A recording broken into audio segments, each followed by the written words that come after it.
this country is at a very unique place, and you hold the key to where it goes. It was the summer of 1776. 56 men met in Philadelphia. They'd talked about something for a long time. They decided this is our chance. They decided to declare independence. About 20,000 young men joined up to fight for that independence. They thought, well, we'll be able to do this. Our friends and neighbors will help us.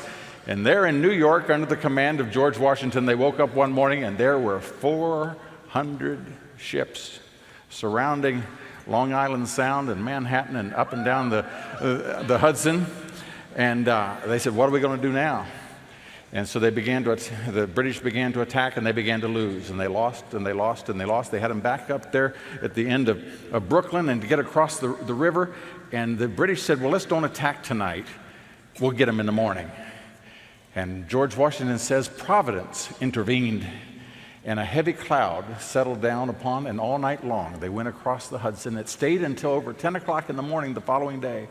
And as the last soldiers began to make it across to the river, the cloud began to lift, and they were then chased by the British across New Jersey and ended up in the winter of 1776 at Valley Forge, where it had dwindled to 7,500 troops from 20,000.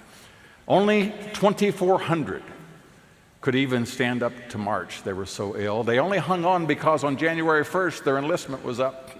And if they could just make it till then, they might get paid. And George Washington knew that unless a leader did something, this whole idea would come to an end.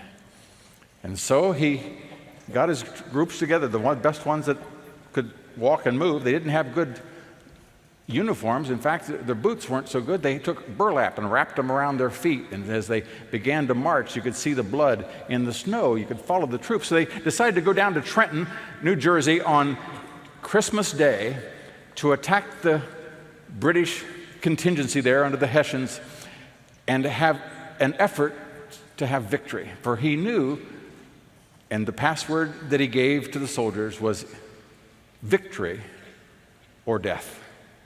That is, this whole idea of America will come to an end. Well, what happened is they went in and they attacked. The weather was so bad that some of the sentries had pulled in because they said no one could even walk under these conditions.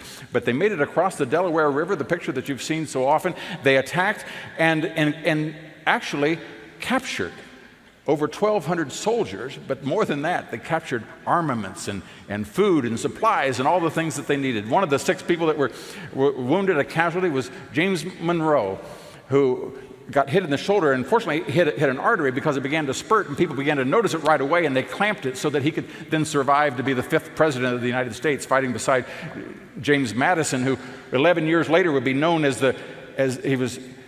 Monroe was 18, Madison was 20.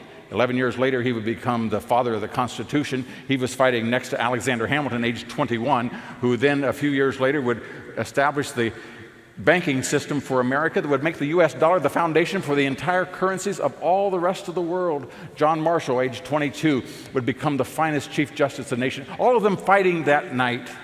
People just like you that had a dream, had a commitment, had principle, and changed the world and made this not only the lighthouse for the gospel that the world looks to for hope and righteousness, but made it the most powerful nation on earth.